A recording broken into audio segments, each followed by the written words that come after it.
Haleluya. Selamat malam buat semuanya. Apa kabar teman-teman? Kembali kami hadir dalam kasih dari Tuhan Yesus Kristus. Karena Dia Tuhan yang baik dan Tuhan mengasihi setiap manusia.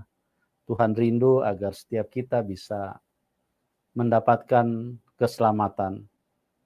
Karena menyiapkan keselamatan untuk manusia itu adalah pekerjaan yang terberat yang pernah dilakukan oleh Tuhan. Karena bekerja untuk hal-hal lain bagi Tuhan itu sangat mudah.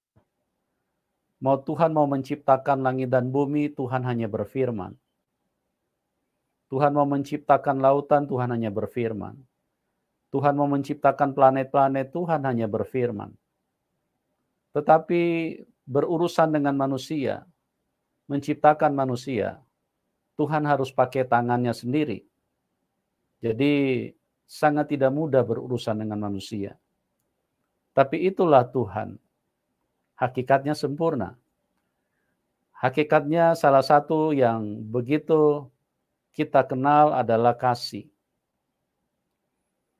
Dia sangat mengasihi semua manusia. Dan berurusan dengan kasihnya yang begitu besar kepada manusia. Untuk proses keselamatan itu tidak bisa hanya Tuhan mengirim firman. Tuhan tidak cukup hanya berbicara lewat para nabi. Karena Tuhan berbicara lewat para nabi tidak bisa mengubahkan manusia.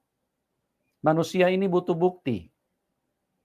Sekali lagi saya katakan, manusia butuh bukti. Dan Tuhan harus buktikan bahwa Dia mengasihi manusia. Dan Dia turun ke dalam dunia ini untuk menunjukkan bahwa iblis itu sangat jahat. Karena apa? Karena Tuhan datang membebaskan manusia dari tangan iblis. Sekali lagi saya katakan bahwa hidup manusia akan berhadapan dengan dua kekuatan. Kekuatan pertama adalah kekuatan Tuhan yang maha baik. Kekuatan kedua adalah kekuatan iblis yang keji, yang sangat jahat. Iblis menghendaki kematian manusia. Iblis adalah pembunuh manusia sejak semula. Yohanes 8 ayat 44. Tapi Tuhan adalah yang baik yang menciptakan kehidupan sejak semula. Jadi bagaimana caranya untuk memberikan keselamatan kepada manusia? Maka Tuhan harus turun ke dunia ini untuk berperang melawan iblis. Jadi tidak cukup bahwa Tuhan hanya menyampaikan firman-Nya.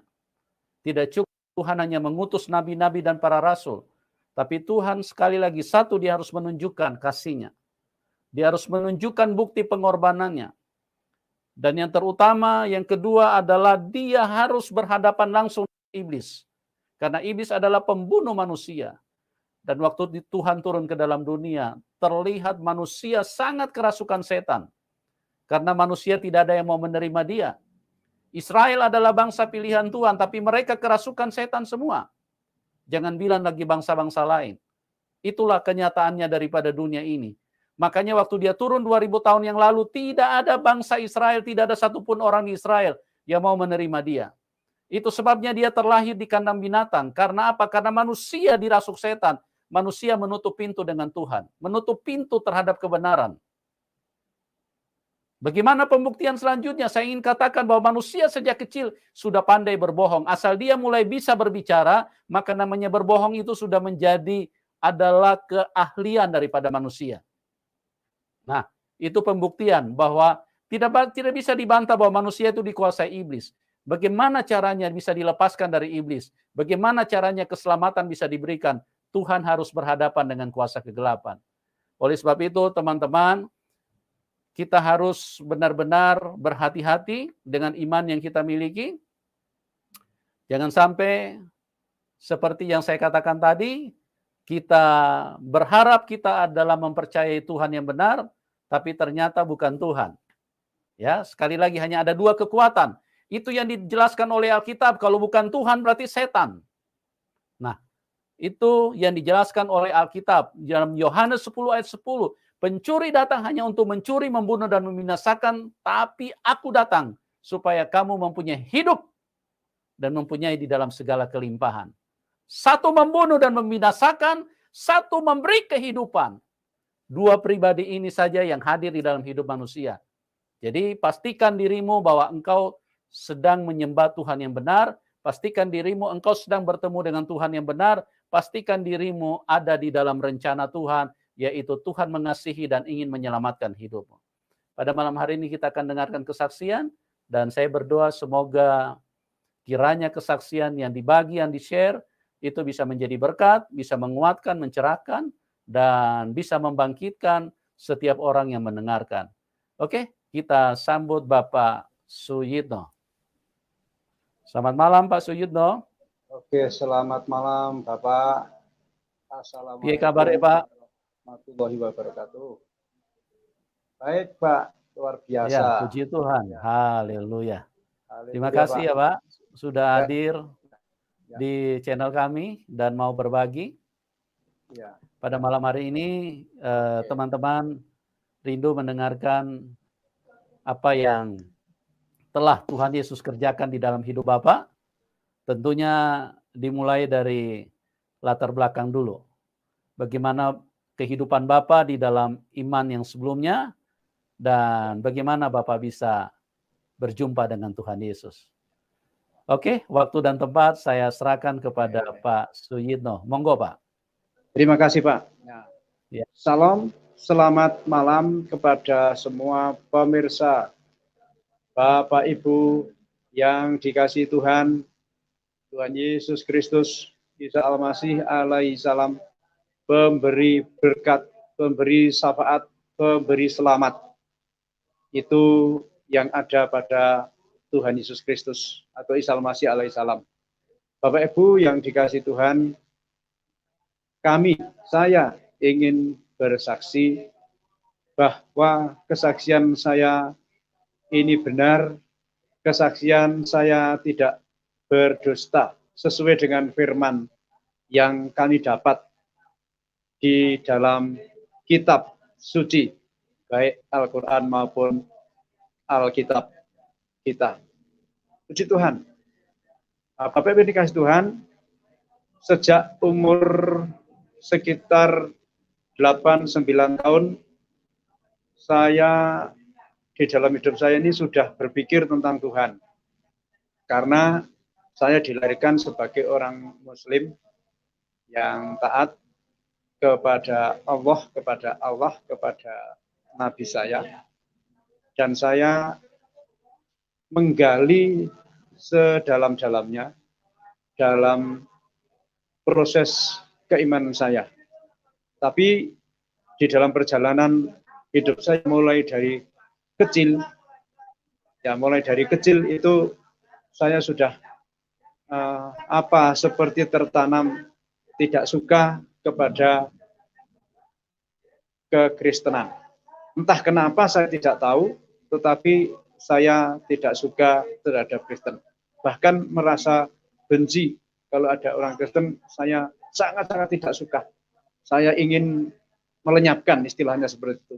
Nah, Bapak Ibu pemirsa yang dikasihi oleh Tuhan, melalui hati, melalui pikiran saya yang tidak suka dengan orang-orang yang beragama lain.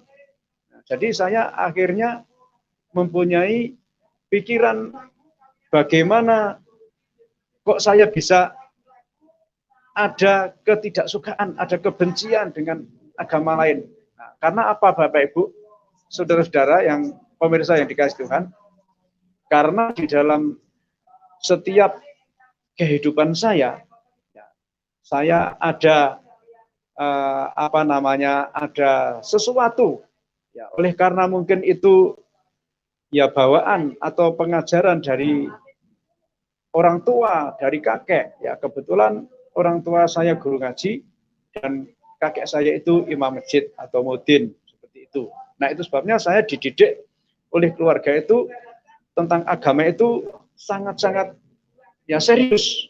Nah, itu sebabnya yang menyebabkan saya tidak suka mungkin terpengaruh karena ajaran-ajaran yang disampaikan. Sekalipun orang tua saya, bapak saya, kakek saya tidak mengajarkan untuk membenci, tetapi timbul dari hati dan pikiran.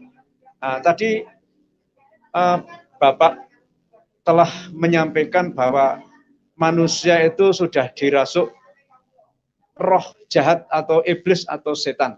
Nah, saya percaya bahwa sebelum saya percaya kepada Tuhan Yesus, saya pun adalah salah satunya orang yang sudah dirasuk oleh setan. Karena apa? Karena menurut penyelidikan saya, karena Adam dan Hawa itulah yang awal mula memberi bibit, ya, memberi bibit dosa. Dan saya sebut itu dosa bawaan dan dosa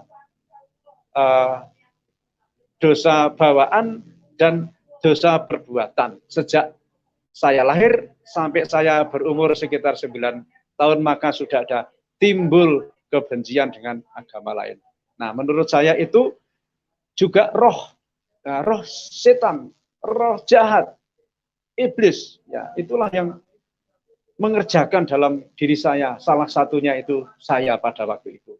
Namun di dalam hidup saya diajarkan agama, ajaran agama dan sholat dan apapun yang saya lakukan, baik dalam sholat apapun, sholat wajib ya 5 kali ya dalam satu hari, satu malam itu 5 waktu 17 rakaat ya, dan kalau saya hitung dan saya patuh. Tapi kenapa di dalam hati dan pikiran saya ada kebencian dengan agama lain? Nah, itulah tadi yang disampaikan juga oleh Bapak Manubulu, ya, Bapak Yesus Manubulu, dan saya tersentuh pada malam hari ini. Itu saya saksikan kenapa saya menjadi orang Kristen. Ya. Nah, sejak kelas 2 SD saya sudah berpikir tentang orang yang meninggal. Apakah orang yang meninggal itu di sananya itu bagaimana? Ya. Nah, akhirnya saya berpikir, ya, umur 9, 8, 9 itu sudah berpikir sedemikian rupa itu, sehingga saya tidak tahu dari mana pikiran saya. Nah, tetapi pemirsa yang kekasih, akhirnya saya bertanya kepada kakek, bertanya kepada bapak, ya, apakah kalau meninggal, ya, kalau saya meninggal terus saya bagaimana? Kalau saya didoakan terus gimana doanya yang dipanjatkan kepada Allah itu? Nah, tapi saya akhirnya tidak dapat jawaban yang sesuai dengan keinginan saya. Bahkan pada waktu saya kecil itu sering diajak kalau ada upacara kematian, ya, istilahnya ada pemakaman. Saya sering mendengarkan bahwa orang yang sudah mati itu, yang sudah ditimbun tanah itu, seorang imamnya mengatakan, misalnya saya yang meninggal, katakan, "Hei Yetno, kalau nanti ditanya malaikat agamamu apa, jawablah agamamu Islam. Kalau ditanya nabimu siapa, jawablah nabimu Muhammad." Misalnya seperti itu. Nah, itu timbul dalam benak hati saya, pikiran saya. Nah, waktu hidup tidak dikasih tahu, tetapi waktu sudah ditimbun tanah baru dikasih tahu. Pikiran saya, wah, enggak masuk akal. Ini saya enggak akan ngerti, saya enggak akan mendengar. Nah, pemirsa yang dikasih Tuhan, saya terus berpikir tidak masuk akal. Itu yang pertama. Nah, saya tanya, terus didoakan, arwahnya didoakan. Nah, saya tanya, apakah kalau arwahnya didoakan ada jaminan untuk ada jawaban, ada jaminan dari Allah atau dari Allah? Nah, bapak saya mengatakan, kakek saya mengatakan, guru agama saya mengatakan, insya Allah atau mudah-mudahan. Nah, saya tidak bisa percaya kalau tidak bisa yakin kalau nggak ada jaminan. Itu entah kenapa saya juga punya pikiran seperti itu, saudara-saudara ya. Nah, akhirnya satu saat saya bertanya kepada guru saya, kepada bapak saya juga, kamu ini jangan banyak cerewet, kamu ini jangan banyak aneh-aneh. Apakah kamu mau menyesatkan diri? Gitu. Nah, itulah tentang apa yang saya pikirkan tentang orang yang meninggal pada awal-awalnya itu. Nah, Yang berikutnya, yang ketiga, saya berpikir, wah kalau nggak ada jaminan, kalau nggak ada kepastian, kalau saya mati yang paling terakhir dan nggak ada yang mendoakan, wah berarti saya ini menjadi orang yang paling malang di dunia. Nah itu yang saya renungkan. Tetapi saudara, dalam perenungan itu terus dari umur 8, 9 sampai umur sekitar 19 tahun, saya bisa ngaji. Al-Quran pun juz 1 sampai 30 sampai saya ulang 3 kali. Bahasanya itu katam. Sampai kalau pas saya sunat itu saya kataman. Dan doa-doa dalam akhir kataman itu saya doa sendiri. Maksudnya saya yang mendoakan, bukan imam masjidnya. Nah, Bapak Ibu, ini awal dari saya mengapa akhirnya di umur sekitar 19-20 tahun ini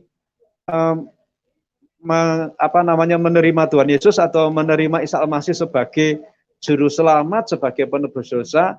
Nah, prosesnya dari 8 tahun, 9 tahun sampai 19, 20 tahun itu saya banyak pertanyaan dalam hati saya, dalam pikiran saya. Mengapa saya bisa ngaji, saya bisa baca Arab, saya bisa baca Al-Quran?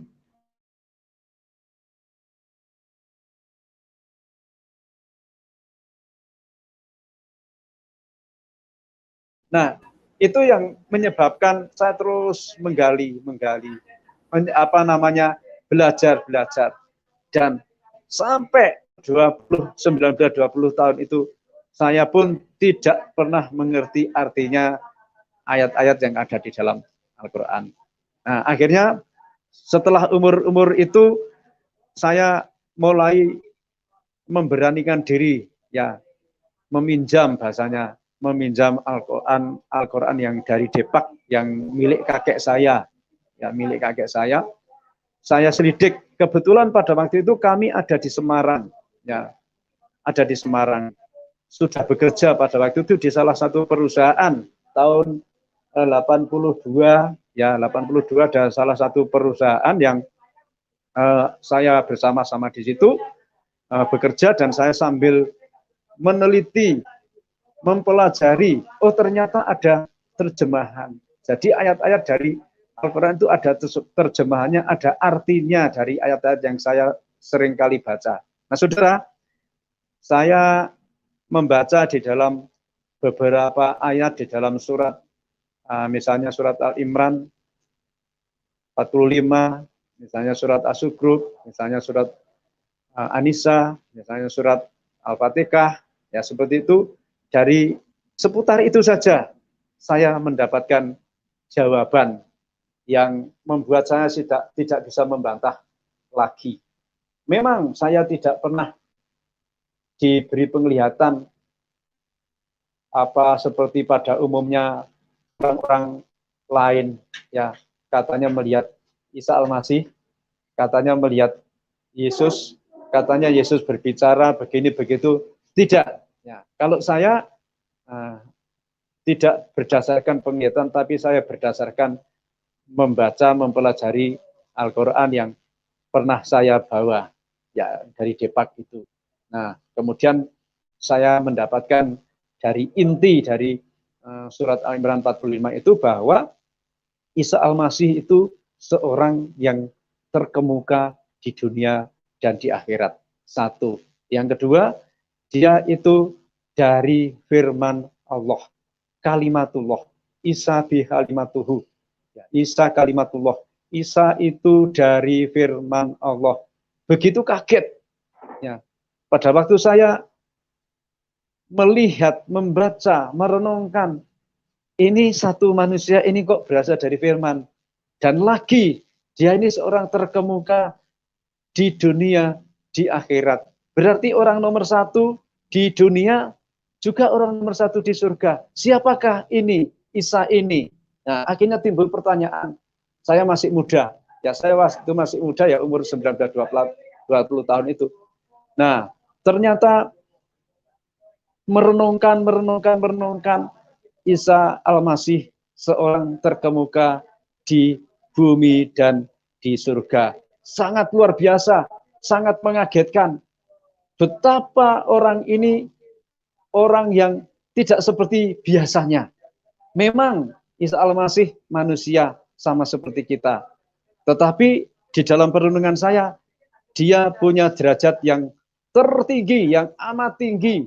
Ya, punya derajat yang tinggi karena dia asal-usulnya bukan dari dunia, tetapi dari atas. Nah, pendengar yang setia di dalam kasih Tuhan, awal dari pengenalan, awal dari saya percaya kepada Tuhan Yesus atau Isa Al-Masih itu dari ayat itu. Seorang terkemuka di dunia dan di akhirat. Dan dia berasal dari firman Allah atau firman Allah. Kaget, betul-betul kaget. Nah, saudara yang dikasih Tuhan, kemudian berkembang lagi, berkembang lagi, berkembang lagi. Nah, saya berpikir bahwa satu manusia yang disebut Isa Al-Masih atau yang disebut Nabi Isa ini adalah orang yang luar biasa. Berasal dari atas, berasal dari surga, turun ke bumi, menjadi manusia di bumi ini. Nah, ini menjadi satu pertanyaan. Nah, akhirnya saya bertanya lagi, oh pantas orang Kristen itu mengakui bahwa Isa itu adalah Tuhan, bahwa Isa ini adalah Allah, bahwa Isa ini adalah sosok yang layak disembah, layak dipuji, ya, layak dipuji. Nah, pada waktu itu saya belum pernah mengerti, melihat kitabnya orang Kristen itu kayak apa. Saya belum pernah tahu. Dan dari Al-Quran itulah saya belajar.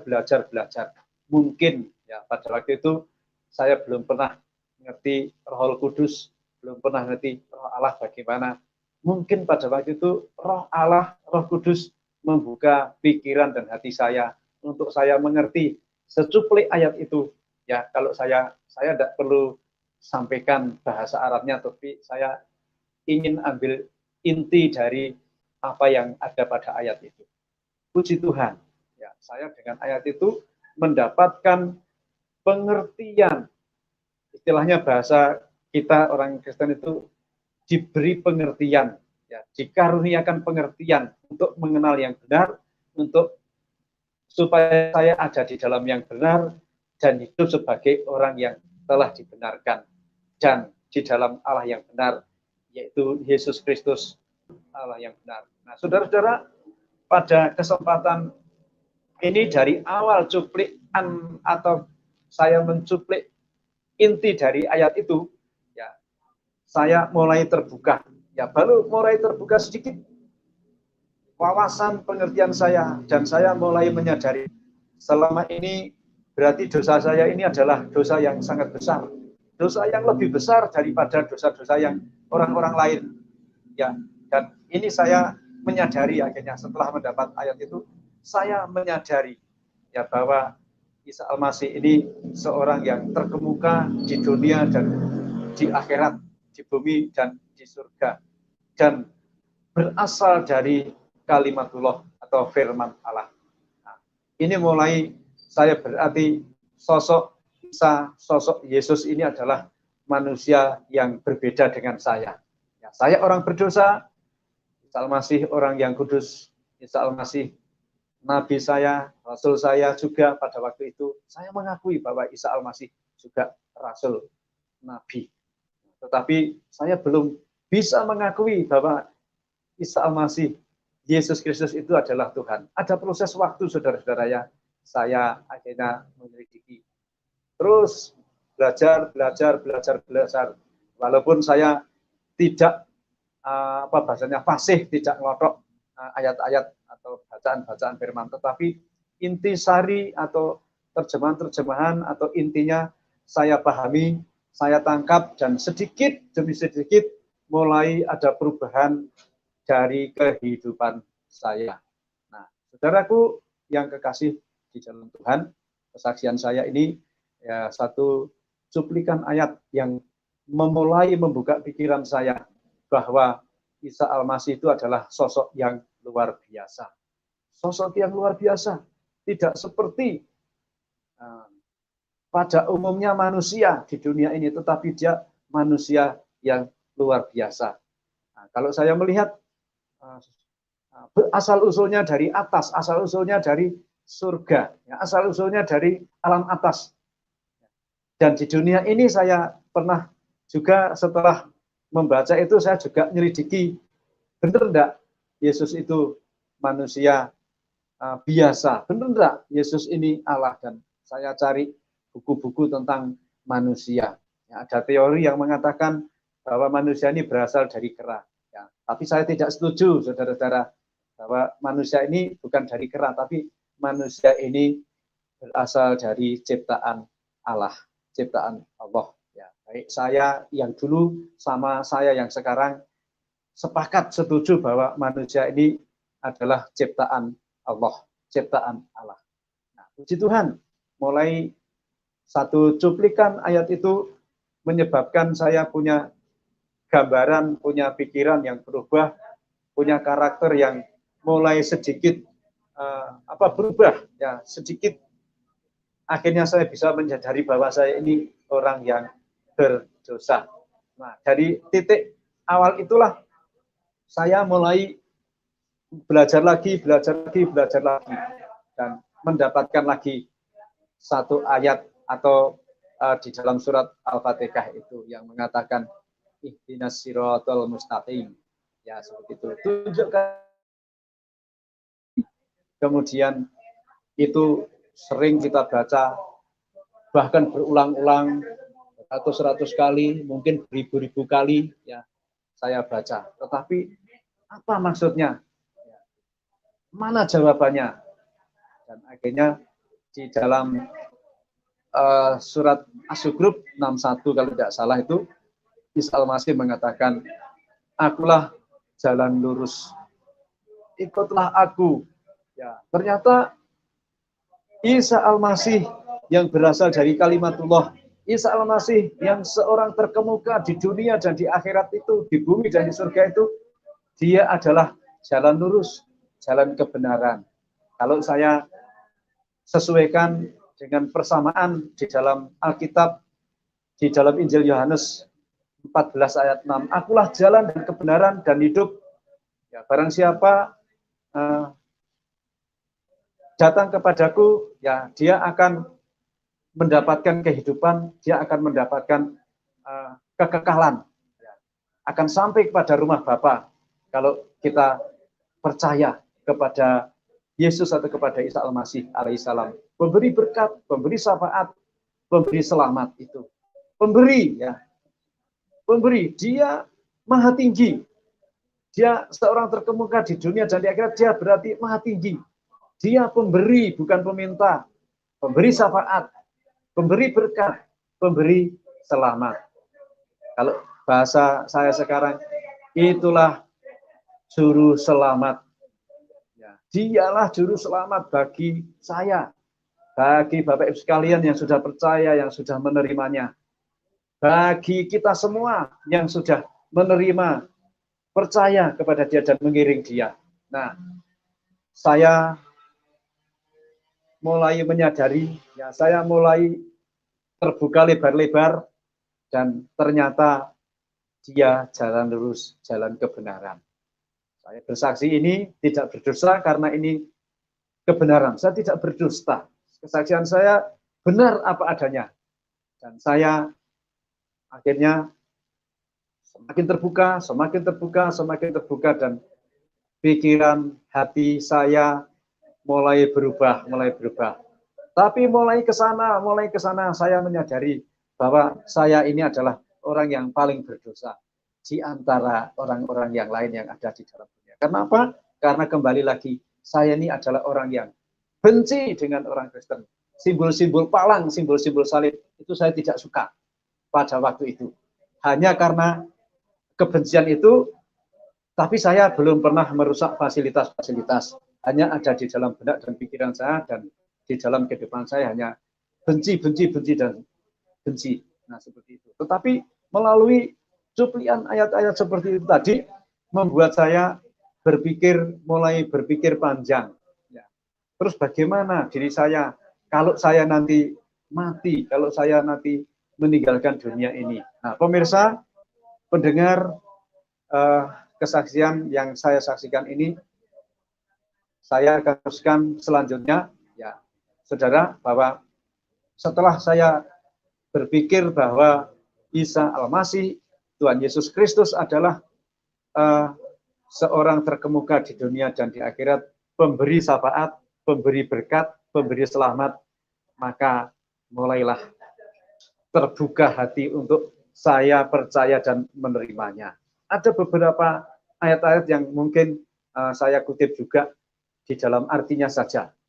Ya, dalam surat An-Nisa misalnya, ya, di dalam surat An-Nisa 159 itu mengatakan bahwa kalau ahli kitab akan percaya, ahli kitab beriman kepada Isa, Isa itu akan menjadi saksinya di hari penghakiman. Di hari penghakiman. Ya, itu Isa itu akan menjadi saksinya, atau bahasa saya itu menjadi pembela saya. Dia akan menyelamatkan saya. Nah, dari ayat itu, dari apa yang saya baca itu, ya, dikatakan wa in min ahlil kitabi ila la yu'minana bi qabla mauti wa yamal qiyamati yakunu alaihi syahidan. Tidak ada seorang pun dari ahli kitab kecuali akan beriman kepada Isa sebelum kematiannya. Dan di hari kiamat itu Isa akan menjadi saksi terhadap mereka yang beriman kepadanya. Itu juga mengagetkan saya. Ya. Ternyata saudara-saudara, melalui ayat itu juga saya diteguhkan lagi untuk maju lebih lanjut. Siapakah Isa itu? Semakin percaya, semakin ke sana, semakin percaya bahwa kalau saya beriman kepada Isa, percaya kepada Isa, saya tentu mendapatkan pembelaan, tentu mendapatkan keselamatan dari Dia. Dia akan membela kita, Dia akan membela saya maksudnya.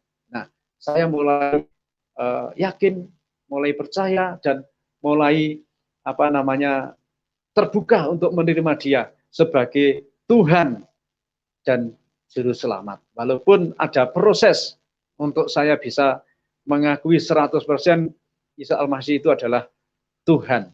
Ya.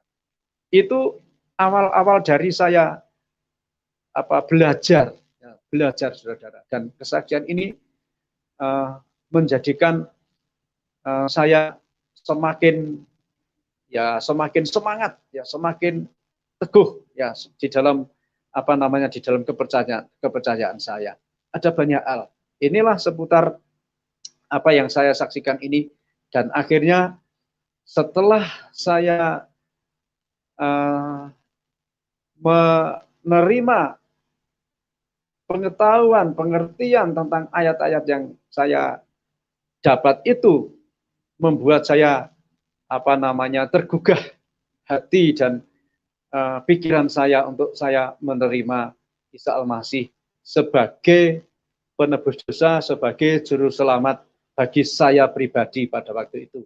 Nah, memang untuk menerima Tuhan Yesus, untuk menerima Isa Al-Masih sebagai juru selamat, sebagai penebus dosa, tidaklah gampang.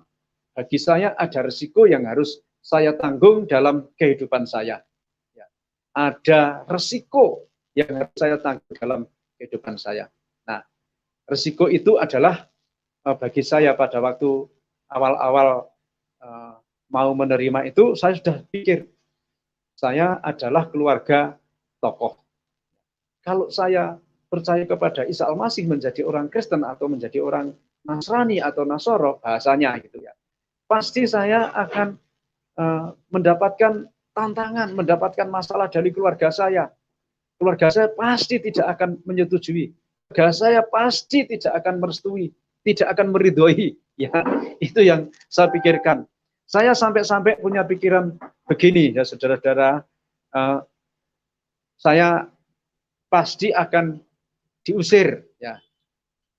Pasti saya akan diusir. Itu yang paling baik.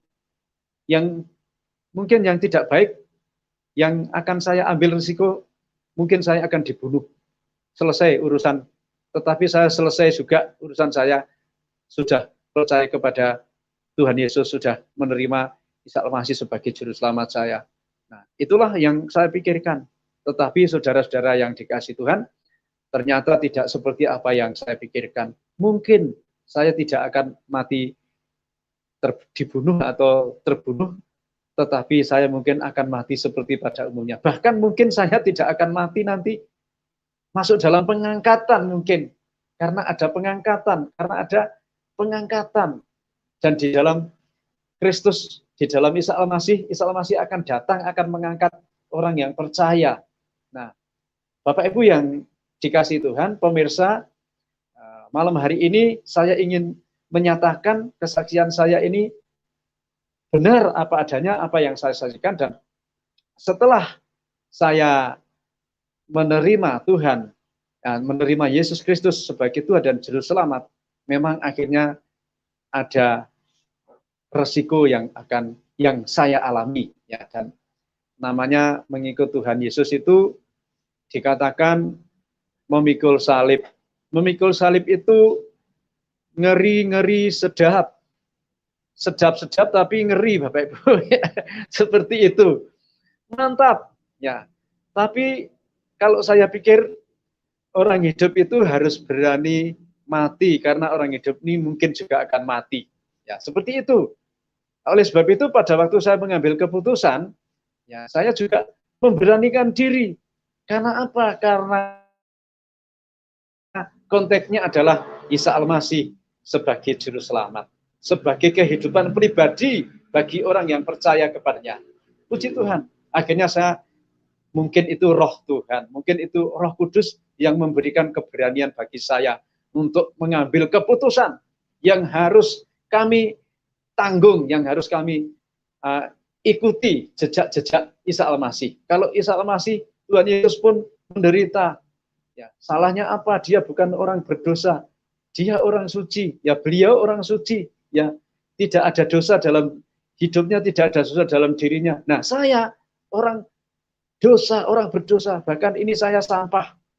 Nah, dalam hal ini saya mendapatkan anugerah yang terbesar karena saya bisa mengenal Isa Al-Masih, Yesus Kristus sebagai penebus dosa dan juru selamat. Nah, inti dari penebusan ini, saudara-saudara ya, bahwa saya ini orang berdosa, dan dosa saya adalah dosa bawaan dan dosa perbuatan yang tidak bisa saya selesaikan sendiri. Demikian juga semua orang di dalam dunia ini, ya, semua orang yang ada di dalam dunia ini tidak akan bisa menyelesaikan dosanya, dosa bawaan dan dosa perbuatan. Nggak akan bisa. Yang bisa menyelesaikan dosa perbuatan, dosa bawaan hanyalah Isa Al-Masih alaihissalam. Pemberi berkat, pemberi syafaat, pemberi selamat. Itulah keputusan saya. Ya, itulah keputusan saya. Akhirnya saya menerima Isa Al-Masih atau Yesus Kristus sebagai Tuhan dan Juru Selamat bagi saya. Puji Tuhan, puji Tuhan. Dan setelah itu saya mulai menanggung penderitaan. Setelah itu saya mulai menanggung resiko. Ya, dipanggilnya lah saya oleh bapak saya, oleh kakek saya, disidangnya lah saya, disidang. Kenapa kamu masuk jadi orang Kristen? Kamu dulu kan orang tidak suka dengan kekristenan, dengan Kristen. Tetapi kenapa? Nah, saya mulai jawab dengan cuplikan-cuplikan ayat itu, dan bapak, kakek saya tidak bisa memberikan argumentasi selanjutnya. Bahkan saya mengatakan, salah saya apa? Kalau secara agama saya dibilang murtad, ya nggak apa-apa, terserah aja. Terserah saja. Nah, tetapi secara undang-undang dasar negara kita, di Undang-Undang Dasar Negara kita, ya, pasal 29, ayat 1 dan 2, nggak ada yang bisa menghalang-halangi saya untuk memilih satu kepercayaan yang saya yakini. Karena namanya agama adalah keyakinan. Bapak, Ibu, saudara-saudara, pemirsa yang dikasihi oleh Tuhan, di dalam dua kitab itu ada, maksud saya dalam Al-Quran dan dalam Alkitab itu ada banyak persamaan, walaupun juga ada banyak perbedaan. Nah, saya mengambil suatu yang mungkin dikatakan kebijakan, ya kebijakan bagi saya. Ada banyak persamaannya, tapi juga memang ada perbedaan. Nah, inilah akhirnya saya sadar ya bahwa kalau saya membenci non Muslim, saya pun juga orang yang berdosa. Kalau orang Kristen membenci orang Muslim juga orang Kristen itu juga orang bekas orang berdosa seperti saya. Puji Tuhan, Tuhan memberikan keterangan-keterangan yang jelas melalui ayat-ayat di dalam kitab suci. Ya, oleh sebab itu, Bapak Ibu pendengar yang setia, pendengar yang dimuliakan oleh Tuhan, dimuliakan oleh Allah. Kesaksian saya ini mungkin sedikit memberikan keteguhan iman bagi orang yang baru percaya. Juga memberikan penghiburan bagi orang-orang teman-teman yang sudah percaya. Agar kita menjadi orang-orang percaya yang teguh berpegang kepada keyakinan iman kita kepada Kristus, bahwa setiap orang yang beriman atau percaya kepada Tuhan Yesus akan mendapatkan kehidupan yang kekal. Pasti ada jaminan. Itu sebabnya di dalam kesaksian saya ini beberapa saya cuplik itu untuk meneguhkan, ya, untuk meneguhkan bahwa setiap orang yang percaya kepada Tuhan, dari mana asalnya, dari golongan apapun, dari suku apapun, sebetulnya Allah itu menempatkan pada tempat yang tepat. Bukan tempat yang tersesat, tetapi tempat yang tepat sebagai orang yang dibenarkan oleh karena imannya, sebagai orang yang diselamatkan oleh karena jasa-jasa Tuhan Yesus sebagai juru selamat dan penebus dosa. Ya, hal-hal seperti inilah yang menjadi fundamental bagi saya untuk melayani Tuhan, untuk memberitakan Injil kepada semua orang. Ya. Seperti ini, seperti itu, ya, seperti ini, seperti itulah yang pernah saya lakukan. Saya bersyukur kepada Tuhan. Saya bersyukur kepada Allah yang telah menciptakan langit bumi dan seisinya. Saya bersyukur kepada Allah yang telah menciptakan saya, yang telah memperkenalkan dirinya kepada saya. Ya. Dan di dalam dunia ini tidak pernah ada yang suci, tidak pernah ada orang yang suci seperti Tuhan Yesus. Tidak pernah ada orang yang suci seperti Isa Al-Masih alaihi salam. Semua orang yang lahir, ya, semua orang yang lahir yang ada di dalam dunia ini, yang dilahirkan ya oleh ibu, oleh mama, ya, itu adalah orang berdosa, kecuali Isa Al-Masih alaihissalam. Dia lahir melalui perawan Maria, kandungannya adalah kalimatullah, roh Allah. Ya, itulah yang saya dapat, kebenaran yang tidak bisa saya bantah, ya, kebenaran yang tidak bisa saya pungkiri, dan ini membuat saya mendapatkan sesuatu yang luar biasa. Ya, ibaratnya kalau saya ini menggali sumur, bukan hanya rembesan, tetapi ibaratnya kalau saya menggali sumur itu ketemu sumbernya. Ya, saya mendapatkan sumbernya. Ya, seperti sumber atau mata airnya, ya, yang melimpah-limpah.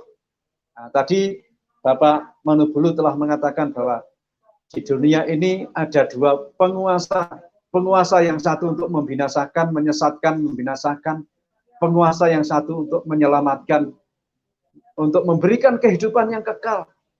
Nah, kesaksian saya ini mungkin akan membuat yang lemah imannya akan menjadi kuat. Yang mulai tak luluh mungkin akan menjadi bangkit kembali. Ya, kita tidak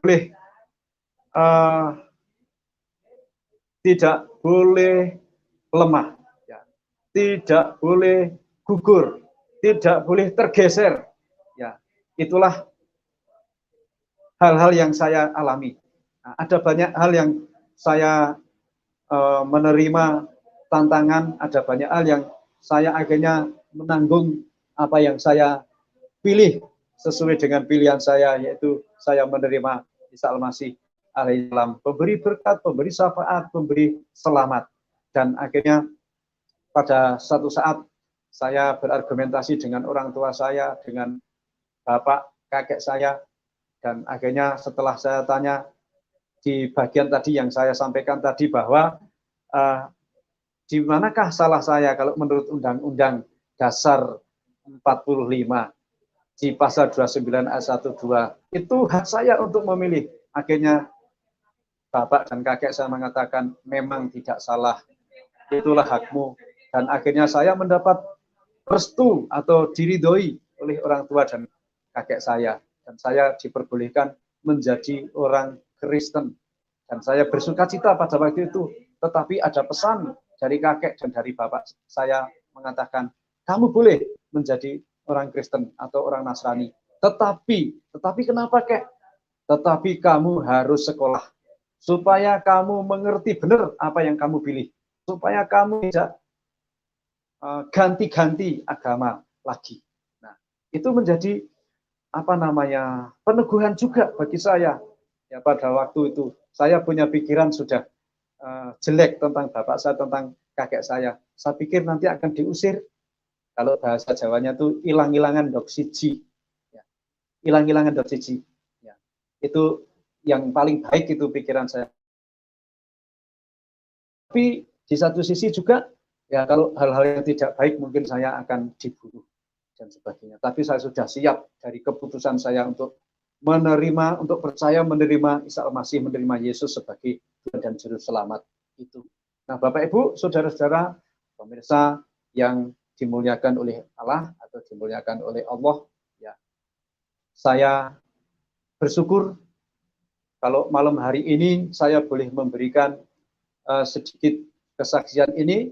Masih ada banyak yang lain dalam pelayanan-pelayanan saya, di mana saya melayani Tuhan dengan namanya penderitaan dan sebagainya. Ya, dan ini kesaksian yang saya sampaikan ini baru sebagian, ya. Ada hal-hal yang lain lagi.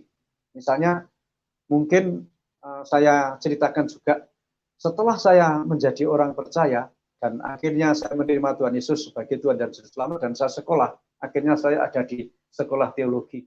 Ya. Sekolah saya dulu di Salatiga, ya, di sekolah Alkitab Berea yang sekarang STT Berea. Nah, Bapak Ibu, saya 3 tahun di sana. Dan setelah 3 tahun lulus, kemudian saya dalam melayani Tuhan juga ada di Kalimantan, Sumatera. Pernah saya ikut satu pelayanan misi di pedalaman-pedalaman, ya, dan saya menyampaikan firman Tuhan, penginjilan. Ada banyak hal yang saya hadapi, ada banyak hal yang membuat saya harus istilahnya mikul salib. Nah, itulah orang yang percaya kepada Tuhan Yesus tidaklah gampang, harus mikul salib saya, ya, bukan salibnya Tuhan Yesus. Kalau saya mikul salibnya Tuhan Yesus tidak mampu, tapi mikul salib saya sebagai orang yang percaya kepada Tuhan Yesus Kristus.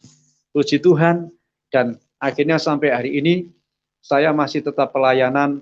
Saya melayani penggembalaan juga penginjilan, ya, sehingga saya ada di dalam komunitas penginjilan, ya. Saudara-saudara yang dikasih Tuhan, pernah ada istilahnya tantangan. Ya, tantangannya adalah pada waktu tahun 2000 ketika keluarga saya hampir semua telah percaya kepada Tuhan, telah mengikut Tuhan Yesus. Ada tantangan ketika adik saya meninggal, ya, ketika adik saya meninggal karena sakit ginjal, ya, gagal ginjal. Itu adik saya itu tidak boleh dimakamkan, tidak boleh dikuburkan. Ya, itu pernah terjadi, ya, dan akhirnya saya timbul rasa enggak enak juga. Wah, ini mau main-main dengan saya.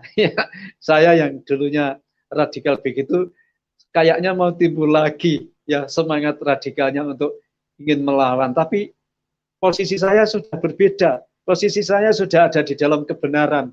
Posisi saya sudah menjadi anak-anak Tuhan, menjadi anak Tuhan, menjadi anak yang dibenarkan oleh Tuhan Yesus karena iman saya. Nah, akhirnya saya dengan orang tua saya berunding, wah bagaimana ini Pak, Pak, adik saya ini kok tidak boleh dimakamkan. Salah satu cerita itu ya, salah satu kesaksian itu saya ceritakan ini ya. Dan pada waktu itu saya sempat tensi atau volume saya itu tinggi karena saya temperamennya itu timbul kembali ya. Dan gara-gara masa orang mati kok tidak boleh dimakamkan, gara-gara Kristen ya, gara-gara Kristen. Dan akhirnya saya diskusi sama orang tua saya, bapak saya, gampang, tidak bisa diterima, tidak boleh dimakamkan, tidak apa-apa. Kita cari saja siapa yang melarang. Nah, kita tetap upacara Kristen, upacara jenazah. Nanti jenazahnya setelah upacara diserahkan kepada yang melarang. Nah, ternyata Bapak Ibu cerita ini, kisah ini, orang yang melarang itu mendengar, ya orang yang melarang itu mendengar, ya bahwa setelah nanti upacara jenazah nanti itu akan diserahkan kepada orang yang melarang itu. Dan akhirnya apa? Dia takut, Bapak Ibu, dia takut. Dan akhirnya melalui Pak Lik saya, melalui paman saya, ada solusi. Ya, ada solusi. Tahun 2000 itu tanggal 1, ya, tanggal 1 tahun 2000. Peristiwa-peristiwa yang tidak bisa saya lupakan. Itu satu pelajaran yang berharga. Itu satu pelajaran saya diajar oleh Tuhan untuk saya mau rendah hati. Saya mau mengikuti kehendak Tuhan. Dan akhirnya adik saya yang dilarang untuk dimakamkan, akhirnya ada solusi. Ya, ada satu pengumuman di musola bahwa anak-anak muda, orang-orang diminta tolong untuk membuat lubang kubur di makam. Hati saya lega. Ternyata ada solusi. Ternyata ada solusi dalam setiap masalah. Dan salib itu mungkin bagian kecil ya, belum bagian yang besar. Bagian yang kecil itu yang pernah saya alami. Ada hal-hal yang lain lagi. Mungkin lain waktu juga bisa saya saksikan kembali di dalam mengiring Tuhan, di dalam percaya kepada Isa Al-Masih, percaya kepada Tuhan Yesus. Ada banyak hal yang kita harus tanggung. Namanya salib. Itulah yang dikatakan saya baru memahami, ya, berjalan di dalam jembatan Siratal Mustaqim. Ya, istilahnya seperti itu, berjalan di dalam jalan salib. Ya. Dan sekarang saya ini menjadi orang yang berbahagia walaupun ada banyak menderita. Ya, berbahagia walaupun ada banyak tantangan, penderitaan yang saya alami dalam pelayanan pemberitaan Injil. Saudara-saudara yang dikasihi Tuhan, saya mungkin sampai di sini dulu ya. Nanti bisa dilanjut lagi. Ada banyak kesaksian-kesaksian yang saya alami juga yang lebih yang lebih mantap lagi, Bapak Ibu. Mudah-mudahan ini kesaksian saya ini meneguhkan, menguatkan, khususnya untuk yang sudah percaya kepada Tuhan dan menghadapi hambatan, tantangan, dan mulai ngelokro, kok Tuhan tidak menolong ya? Kok Tuhan Yesus tidak menolong saya? Ya, ada waktunya Tuhan membiarkan dulu sampai kita paham. Ada waktunya Tuhan menolong tepat pada saatnya. Tetapi jangan khawatir, ya. Bapak Ibu Saudara, ya, pasti Tuhan akan menolong. Pasti Tuhan akan memberkati setiap apa yang kita alami. Yang jelas, di dalam kekristenan, Tuhan tidak pernah menjanjikan bahwa langit itu selalu baru. Langit harus ada mendung, bahkan ada badai, bahkan ada bencana, bahkan ada masalah-masalah yang mungkin kita merasa tidak mampu, tetapi tetapi mari ya saudara-saudaraku, kita saling mendoakan, saling menopang satu sama yang lain agar perjalanan hidup kita sebagai orang yang mengikuti jejak-jejak Isa Al-Masih alaihissalam, kita bisa melakukan dengan baik. Ya, dan Tuhan pasti menolong, karena firman Tuhan berkata bahwa Tuhan menolong, bahwa firman-Mu itu menolong, bahwa firman-Mu itu pelita bagi jalan hidup kita, orang-orang yang percaya kepada Tuhan. Terima kasih. Dan mungkin saya tambahkan lagi kalau masih kurang waktunya ya ini. Puji Tuhan, ya puji Tuhan masih ada waktu yang masih sisa ini, boleh saya tambahkan. Saya tambahkan kesaksian-kesaksian yang lainnya. Ya, oke, Bapak Ibu yang dikasih Tuhan. Setelah saya percaya menerima Tuhan Yesus sebagai Tuhan dan Juru Selamat ini, saya mendapatkan istri. Ya, waktu itu kan masih muda saya mendapatkan istri. Istri saya seorang guru, ya, guru SD, cuma guru SD. Dan saya mendapatkan 2 orang anak, ya, cewek-cewek. Ya. Puji Tuhan, yang satu Ika Septiana Eryani lulus sebagai dokter. Ya, jadi terus kemudian yang satu namanya Suci Erika Nataliani, ini masih ada dalam perkuliahan di UKSW. Nah, puji Tuhan, dan istri saya mendukung pelayanan saya, anak-anak saya juga mendukung pelayanan saya, dan saya sampai hari ini tetap melayani Tuhan, dan saya hari ini juga di samping penginjilan, tapi juga mengembalakan di 2 tempat, ya, di 2 tempat. Dan di samping itu juga saya ada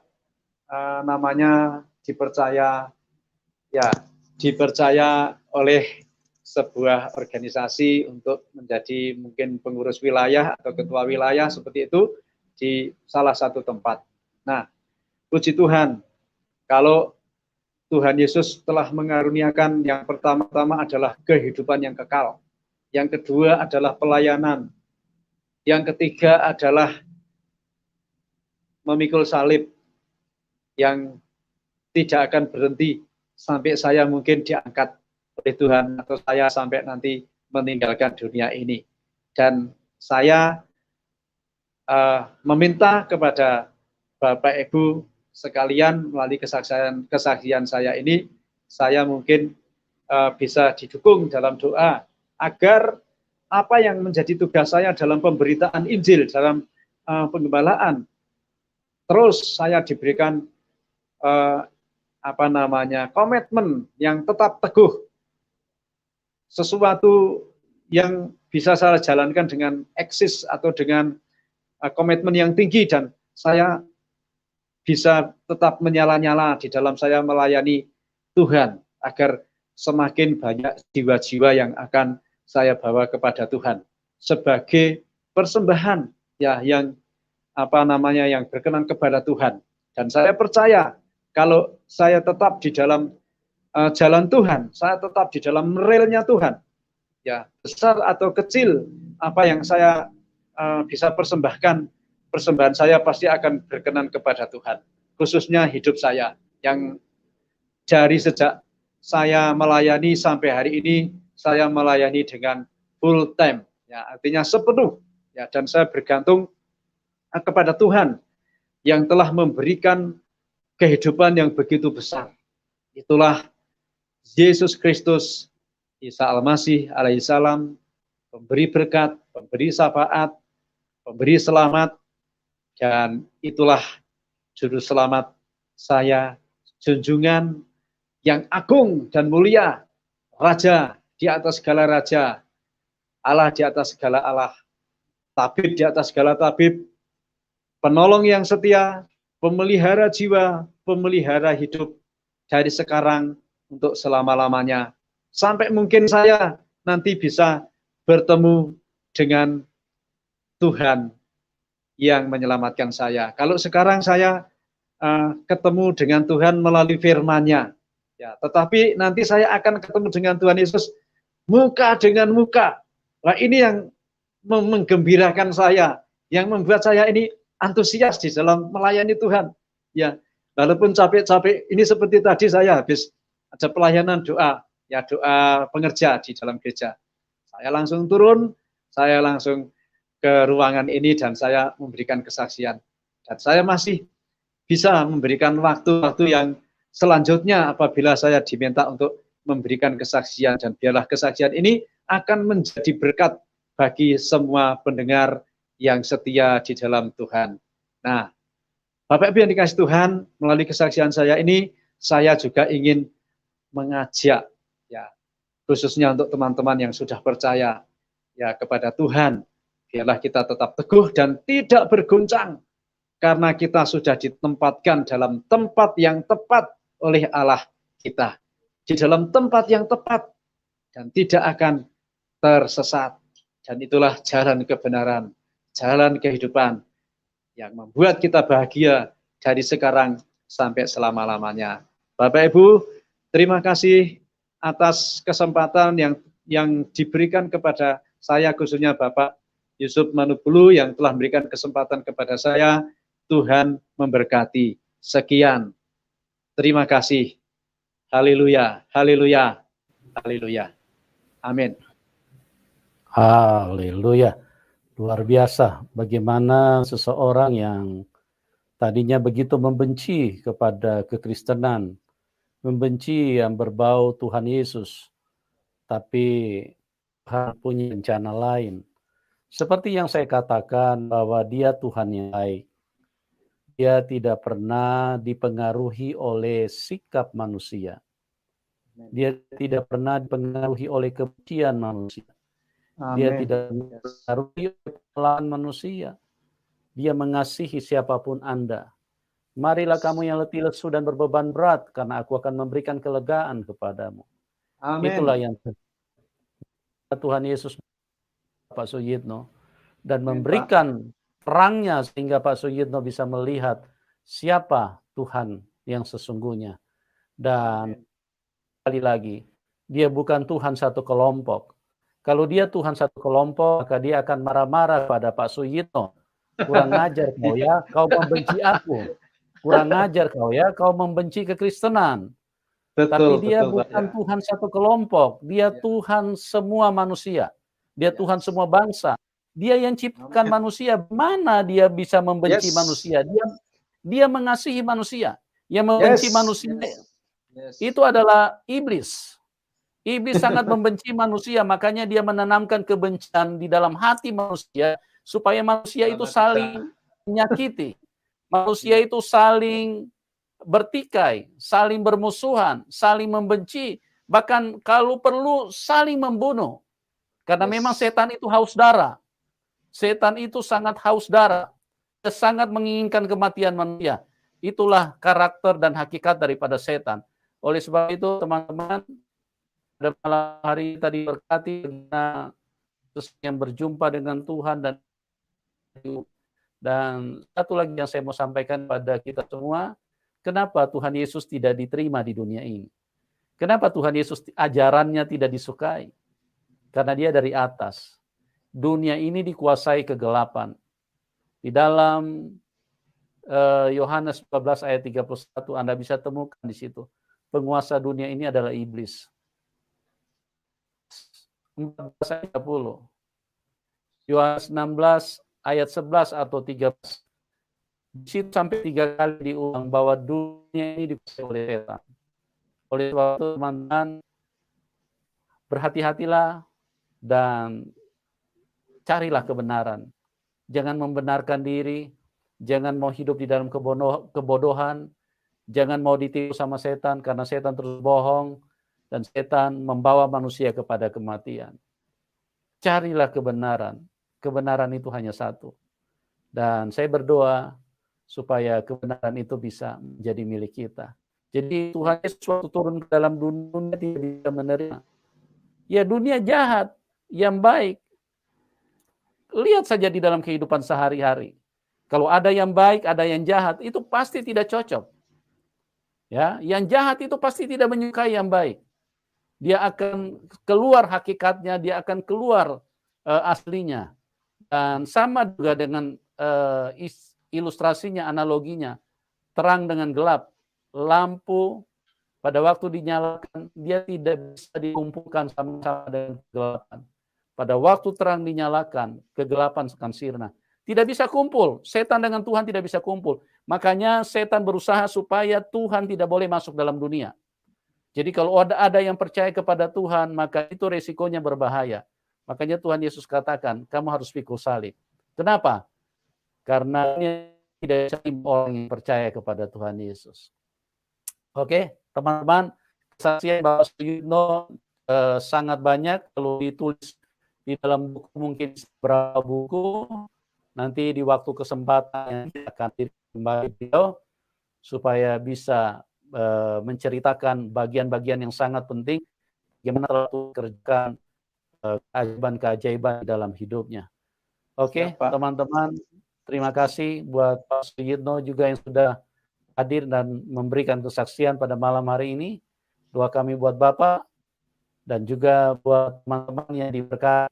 Silakan Pak Suyitno, nomor rekening beliau kami taruh di layar deskripsi, ya. Dan Pak Suyitno saat ini dia adalah seorang hamba Tuhan yang melayani pemberitaan Injil, dan kita harus dukung bagaimana seorang yang tadinya menentang Tuhan Yesus sekarang jadi pemberita Injil. Dan jangan lupa teman-teman yang sudah percaya Tuhan Yesus sejak yang lahir sudah Kristen, jangan lupa ada ayat firman Tuhan yang berkata, yang terdahulu jangan yang menjadi yang terakhir. Yang terakhir nanti akan menjadi yang terdahulu. Jangan sampai firman itu jatuh kepada Anda, yang terdahulu akan menjadi terkemudian, yang terkemudian akan menjadi terdahulu. Karena itulah berjuanglah, setiap kita harus menyala-nyala di dalam roh. Oke, Tuhan Yesus berkati kita semua, dan kita berjumpa program selanjutnya. Salam kemenangan buat kita semua. Amin. Amin.